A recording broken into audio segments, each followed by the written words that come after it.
John 6:62.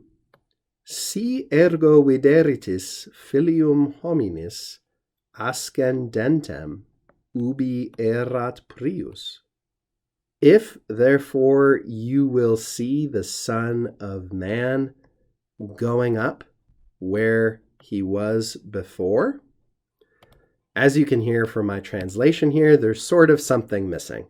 I've translated it this way deliberately just to show you literally what the words themselves indicate, but also to help us notice there's an omission.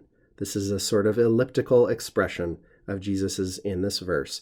But never fear, we can rely again on our friend from the 16th century, Erasmus, our faithful ally in interpreting the Latin scriptures. And what Erasmus has to say is, hey, we should supply something like quid igitur si videritis, and so forth. Okay, so he'd scrap ergo here, and he would add this phrase at the beginning to elucidate this question a little bit. And again, this is implied in the way that Jesus is asking this question in the Latin. And by the way, you find sort of the same little omission in the Greek.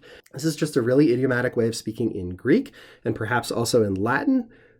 Certainly we know that in English, sometimes we leave words out if they're going to be obvious from context, and maybe we don't express ourselves with the explicit fullness with which we might if we were writing in a formal context or something like that. But we speak in a way so as to be understood from context, and sometimes we omit words.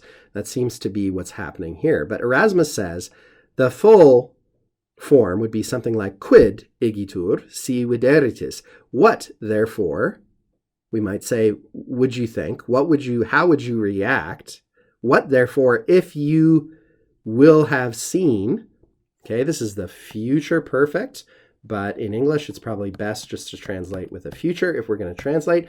What if you see the Son of Man? Okay, and filium is our accusative direct object of videritis. Ascendentem, as you can see from the ending, is modifying filium in turn. Hominis is part of this larger phrase we've seen many times in the New Testament. Filius hominis, the Son of Man. It's a messianic title. So hominis also is modifying filium, in this case as a genitive. So what, therefore, and what Jesus is saying here is, you guys, some of you, at least of my disciples, you were offended at this thing that I said about feeding on me for eternal life. What are you going to think, or how are you going to react, therefore, if you will see the Son of Man going up, ascending to where he came from?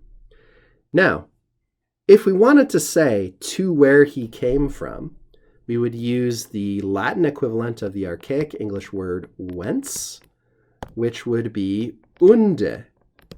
And we'd do that with a verb of motion. So we'd say, maybe we'd use a pluperfect indicative here. We'd say unde venerat, whence he had come. And in fact, in paraphrasing this verse, Erasmus uses these very words to express more or less the same sense.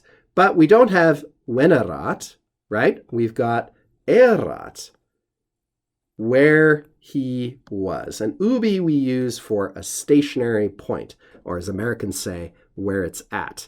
Ubi erat prius, where he was at before in, let's say, modern American English.